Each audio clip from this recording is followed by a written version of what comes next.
Okay, so today we're going to be talking about the top 5 best training spots for Firebase Z. Okay, so coming in at the number 5 spot, we have the Scorch Defense area. It's located in the back area of the map, and you'll have to be a fairly good zombies player in order to maneuver around this area. But I'll list some pros for you.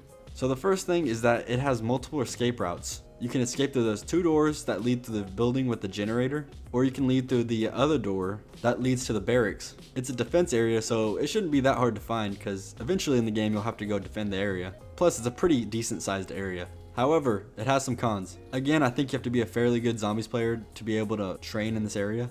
You can get trapped very easily, whether you're down there by the sandbags or you're running on the bridge, especially the bridge. The bridge can really mess you up because the zombies can also jump onto the bridge and get in your way, and especially if you have the mimics or the big robot Terminator guys coming after you. But yeah, the Scorch Defense area is going to come in at the number 5 spot. Alright, and coming in at the number 4 spot, we have the motor pool. It's located to the right of the helipad area, which is the main area in the middle. It also has a garage and a shelter place, like a shelter house. And there's also a box location there. Some pros of this area are that it has 3 escape routes. You can escape through the helipad area, you could go through the military command area, or you can escape out of the weapons lab. There are a couple spots in this area that you can round up the zombies pretty good in. You can get a nice little horde going. It really isn't that hard to bunch up the zombies in this area. Also, it's by the weapons lab, which I already said. In the weapons lab, there's one of those machines where you could upgrade your armor or your weapon tier. So that's always useful to have. And also, like I said, there's a box location in this area. Some of the cons are that the garage is a little tight whenever you're going through there. Also, the shelter is too. But you could get easily trapped as well in this area, especially in the shelter. But anyways, that's the number 4 spot. We got the motor pool.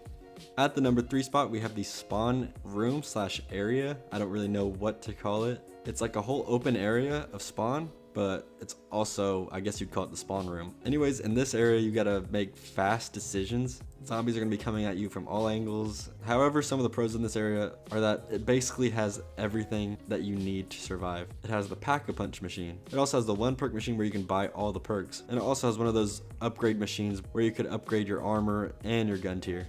There's also an ammo crate there. And there's multiple train routes that you can go. So if you get cut off in one area, you can go switch up to the other one.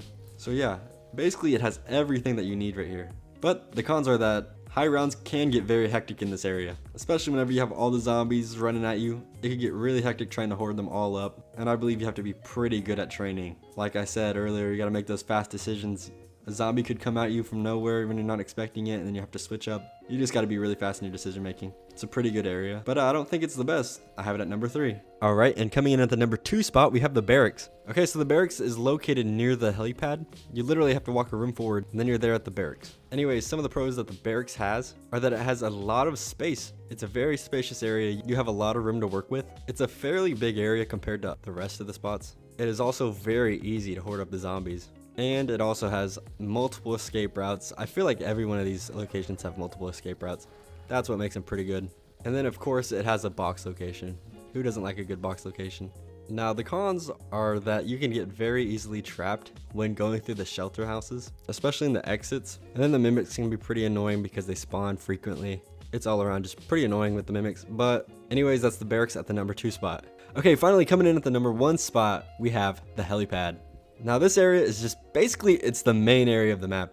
You have to go through this spot in order to reach all the other places that I mentioned earlier in the video. Okay, so the pros of this area, which it does have a lot of pros. It's the easiest spot to train in. I'm pretty sure it's everyone's go-to training spot whenever you play this map. You got the zombies that bunch up really easily in this area. It's the most open spot in the entire map. And when playing zombies, you really like open spots. And whenever you're playing with multiple people, one person can train on one side of the helicopter, and the other person can train on the other side of the helicopter. So 2 people can train in this area. So it's not just exclusive to one person. You might be able to fit 3 people in this area. I don't know, but I think you could fit 3 people in this spot. Now there is one con, and that one con has to be that the perk machine in this spot is Tombstone. The Tombstone perk is not really something I want whenever I get on this map, but usually I'm in the high round, so I just get it anyways. But yeah, that's my only con. It doesn't really have too many flaws.